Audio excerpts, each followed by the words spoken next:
Olá, meus queridos, estamos de volta na nossa sequência, portanto, as questões que eu havia prometido. Então, olha lá.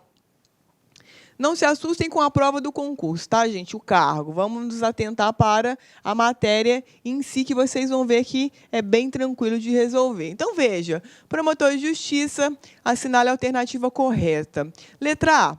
É crime de extorsão mediante sequestro a conduta denominada de sequestro relâmpago. Ocorre quando os agentes abordam a vítima, restringem sua liberdade e com ela se deslocam a caixas eletrônicos com o intuito de fazer saques em dinheiro. Isso daqui não é extorsão mediante sequestro, né, gente? Lembra que nós vimos? Está lá no artigo 158. É uma das variáveis do crime de extorsão. Ok? Por isso eu disse a vocês, naquela oportunidade em que a gente estudou, que não é muito legal esse nome. Por quê? Justamente induz em erro a você pensar que poderia ser a extorsão mediante sequestro do artigo 159. Perfeito? Então, não é a alternativa correta, tá? Depois, letra B. Advogado que é contratado para defender os interesses do seu cliente em processo judicial, recebendo seus honorários antes, porém descumpre as disposições contratuais, deixando de adotar as providências decorrentes da obrigação pactuada, pratica o crime de apropriação indébita. Não, na apropriação indébita, você tem um dolo superveniente, lembra? Você é o legítimo detentor do bem, a pessoa te entrega de forma legítima e depois que você está na posse desse bem, é que você decide, resolve ficar com o bem para você. Esse ânimo de assenhoramento definitivo, tá? Aqui nesse caso, se o advogado já, no ato da contratação, soubesse que não iria passar dinheiro, nem que não iria ajuizar nenhuma ação, que iria, na verdade, dar o calote no cliente, poderíamos até discutir se seria um caso de estelionato, mas a apropriação indébita, jamais. Então, B está errada. Depois, letra C. Comete crime de concussão um funcionário público que se utiliza de violência ou grave ameaça para obter vantagem indevida. Não. No crime de concussão, o agente ele exige uma vantagem econômica, mas sem o emprego de violência e sem o emprego de grave ameaça. Então, não era essa a letra também. Depois, a D, porque nós não estudamos ainda crimes contra a administração pública, mas a gente vai estudar. Então, essa letra C eu passei meio rápido, mas não é o crime de concussão. O verbo do tipo do crime de concussão é exigir, sem emprego de violência e nem grave ameaça. Perfeito?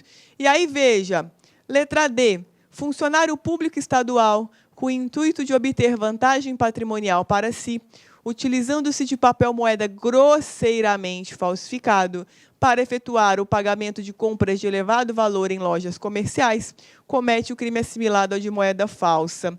Não, nós vimos que falsificação grosseira de moeda não caracteriza o crime de moeda falsa. Então, lá no estelionato, quando eu falei sobre isso, eu falei rapidinho sobre a questão da moeda falsa. E não, se a falsificação dessa moeda ela é muito grosseira, na pior das hipóteses, isso vai poder caracterizar um estelionato, mas jamais o crime de moeda falsa. Então, também não é a letra D de dado. E aí, veja, a letra E. Na hipótese de uma pessoa com 18 anos, juntamente com um amigo menor de 18 anos, com comunhão de esforços e unidade de desígnios, subtrair do avô da primeira, quem é o avô da primeira? A pessoa com 18 anos, né? Com 61 anos de idade, olha a idade, 61 anos, aquela pessoa, aquela quem? A maior, praticará o crime de furto qualificado. Perfeito. Por quê, gente? Ora, embora tenha praticado o crime contra ascendente, veja, o que nós vamos ter aqui? Ora, a pessoa ela é maior de 61 anos. A vítima aqui é maior de 61 anos. Então, veja a pegadinha da questão. Ela exigia que você soubesse sobre a escusa absolutória, que é relativizada quando a vítima tem mais que 60 anos. Então, veja que o gabarito aqui, portanto, é a letra E de elefante. Ok? Tranquilinho. Depois, gente, questão 2. VUNESP, sobre as disposições gerais aplicáveis aos crimes contra o patrimônio, responda. Letra A. Maria, apesar de divorciada de José, com este mantém amizade e constantemente se encontram para jantar. Em um desses encontros, Maria furtou o relógio e as abotoaduras de José. Nesse caso, por ter sido casada com José, Maria estará isenta. Não, é na constância. Veja que aqui eles já estão separados. Então, não é a alternativa A. Depois, gente, B. Se o crime for cometido em prejuízo de irmão, legítimo ou ilegítimo, a ação penal pública será incondicionada. Não, ela é condicionada à representação. Nós já estudamos isso. Também não está correta. Depois, C. Manuel, para sustentar o vício em jogos, furtou 70 mil de seu pai, referente a todo o dinheiro economizado durante a vida dele, um senhor de 65 anos de idade. Então, veja. Por ter praticado o crime sem violência contra seu genitor, Manuel ficará isento de pena. Não, está lá no inciso 3º, essa vedação. Veja, pessoal, eles adoram, né, aqui do 183, eles adoram colocar essa questão da idade nas provas. Então, não é também a letra C, ok? Depois, vamos ver as outras assertivas. D. As causas de isenção de pena previstas nos artigos 181 e 182 também se estendem ao estranho que participa no crime. Não se estendem. A gente acabou de estudar. Logo, sobrou quem? Letra E. Se o crime for cometido em prejuízo de tio ou sobrinho, com quem o agente coabita, a ação penal será pública condicionada à representação. Perfeito. Artigo 182, inciso 2º do Código Penal. Ok? Então, veja que é a literalidade das disposições que a gente acabou de estudar. Perfeito, gente? Depois, queridos, na sequência, vamos ver essa daqui. CESP. No que diz respeito à extinção da punibilidade, julgue o item. A extinção da punibilidade pela prática do crime de furto alcança o crime de receptação, haja vista que esse último só foi possível em razão do primeiro. Claro que não, né? O que nós aprendemos no crime de receptação? Que não importa se o crime anterior foi processado e julgado, não importa se a pessoa foi identificada do crime anterior, não importa nada. O crime de receptação, ele é um crime autônomo, embora ele necessite que o objeto, o produto, ele seja criminoso. Então, você tem um crime no contexto, né, um crime além do crime de receptação no contexto, mas, ok, eles são desvinculados. Então, um é completamente diferente do outro com relação à investigação, apuração, processo e julgamento. Ok? Então, a alternativa está incorreta. Também bem tranquilinha essa questão, né, pessoal? Depois, a 4. Analista técnico. Considerando o disposto na parte especial do Código Penal, mais especificamente no tocante aos crimes contra o patrimônio, analise as seguintes assertivas. Inciso 1º. O crime de furto pode ser qualificado pelo emprego de fraude. Entretanto, embora na espécie o agente empregue meio enganoso para iludir a vigilância da vítima sobre a coisa, difere do crime de estelionato, pois neste último não há o ato de subtração. Perfeito. No crime de estelionato, a gente sabe que o verbo ele é obter e não subtrair. Então, o item 1 ele está correto. Então, guardem essa informação aí no material. Guardem essa informação aí por enquanto. Depois, gente, item 2. O crime de roubo pode ser próprio ou impróprio, perfeito?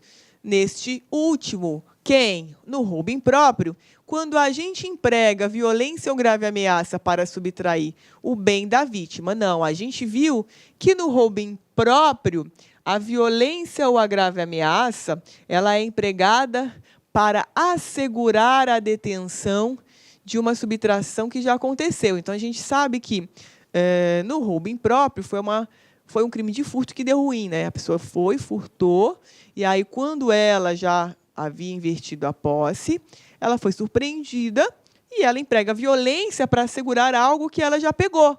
Então, veja que no roubo impróprio, a violência não é condicionante para a subtração. Por isso, o nome é impróprio. Ela é condicionante para a manutenção da posse daquilo que foi subtraído. Perfeito? E aí, veja, também o roubo pode ser qualificado, a chamada figura do latrocínio, com certeza, sendo esse crime hediondo apenas quando o resultado morte, caso em que sempre será um crime préter-doloso. Não, nós estudamos também que no crime de latrocínio nós podemos ter morte a título de culpa ou a título de dolo. Basta que tenha subtração no contexto da morte para a gente caracterizar o crime de latrocínio, independente se a morte foi dolosa ou se ela foi culposa, perfeito? E aí, veja, mas dentro do contexto da subtração, tá, pessoal? E aí, veja, inciso 3º. O crime de extorsão difere-se do crime de extorsão mediante sequestro, me perdoem, pois este último é uma forma qualificada de extorsão, sendo que todas as suas formas são consideradas como os crimes hediondos, perfeito, verdade, diferentemente do crime de extorsão, onde apenas o resultado morte é que gerará a tipificação de crime hediondo. Então, também esse inciso 3º aqui, ele está corretíssimo, ok? E aí, veja, né? Inciso 4º. O crime de receptação requer a existência de crime antecedente, sendo que seu sujeito ativo não pode ter sido concorrente desse crime anterior. A gente viu, né, que se a pessoa furtou e esse objeto do furto ela vende depois, ela não pode responder pelos 2 crimes, perfeito. O crime de apropriação indébita requer dolo posterior e não antecedente à detenção da coisa, pois, nesse caso, se poderá falar da ocorrência do crime de estelionato. Então, veja, perfeito, esse inciso 4º, os conceitos dele são maravilhosos. Portanto, gente, veja que a alternativa correta aqui ela é a D de dado. O único item que está equivocado é o inciso 2º, ok? Então, veja que, portanto, o nosso gabarito aqui é letra D de dado. Tudo bem, gente? E aí, veja, só para fechar aqui rapidinho, na questão 5, ok? Por estar com problemas financeiros, Lara convidou um colega para subtrair bens do patrimônio de Jair. O colega aceitou o convite e o ilícito foi cometido. Nessa situação, haverá isenção de pena C. Então, veja, estão querendo as escusas absolutórias. Letra A. Bom, se Jair for genitor de Laura, então, veja, Jair é pai de Lara. Então, ele é ascendente, perfeito? Tranquilo. Ainda que não tenha reconhecido formalmente a paternidade. Ora, se o Jair é pai de Lara, mas a Lara não está registrada no cartório, isso é o quê? Né? Filho ilegítimo, concordam? Por que ilegítima? Porque ainda não foram formalizadas as relações de parentesco entre os dois. Mas veja que ela não vai deixar de ser filha dele, porque ela não está legitimamente registrada no cartório. Então, veja que nós temos, portanto, um crime de furto. E aí, veja, nesse caso, se Lara subtrai o pai, que ainda não a reconheceu, ela será isenta de pena. Perfeito, é a alternativa A que é a correta. Então, veja aqui, uma questão muito inteligente. Ela que simulou hipóteses para ver se você saberia. Vamos ver as outras, porque não são elas. Se Jair for avô de Lara, então você tem aqui avô, Jair, Lara, neta. E tiver idade superior a 60 anos. Ora, se a idade é superior a 60, não haverá isenção. É uma hipótese que nós vimos no 183. Então, não, está falso, não é essa a alternativa. Perfeito? Vamos ver por que não são as outras.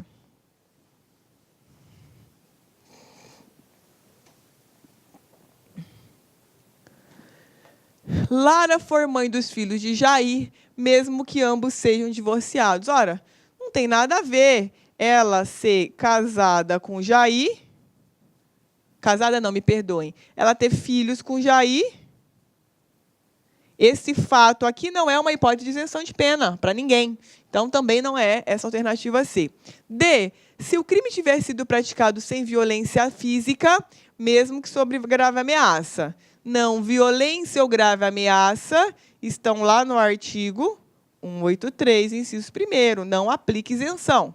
E, se o colega dela não tiver vínculo familiar com Jair, ainda que saiba da existência de parentesco entre este e aquela. Ora, esse colega aqui, ele é o terceiro que não é amparado pelas escusas nem absolutas e nem relativas. Então, veja que a questão muito legal exigia que o candidato soubesse tudo de escusas absolutórias. Se você não soubesse um detalhe que fosse daqueles artigos que nós estudamos, você não conseguiria responder essa questão, tá? E veja, inclusive, que ela é uma questão para escrivão. Olá, meus amigos, minhas amigas, sou o professor Luiz Antônio Carvalho, com muito prazer, muita satisfação. Estou aqui para apresentar mais uma isolada da professora Laila, a nossa querida professora Laila, especialista em direito penal, processo penal, e ela gravou com a gente um módulo bem específico, que são os crimes contra o patrimônio, né? Crimes contra o patrimônio, roubo, furto, né, extorsão e assim por diante. Ela bate crime a crime nas suas videoaulas, de crime a crime nesse curso, nessa isolada professora Laila, acesso durante 30 dias aí, e investimento aí, você tem um investimento aí de R$20 aí, e você poderá assistir quantas vezes quiser e na hora que desejar. Bacana, meus amigos? Então, espero vocês aqui na Lá Concursos. Um forte abraço, fique com Deus. Tchau, tchau.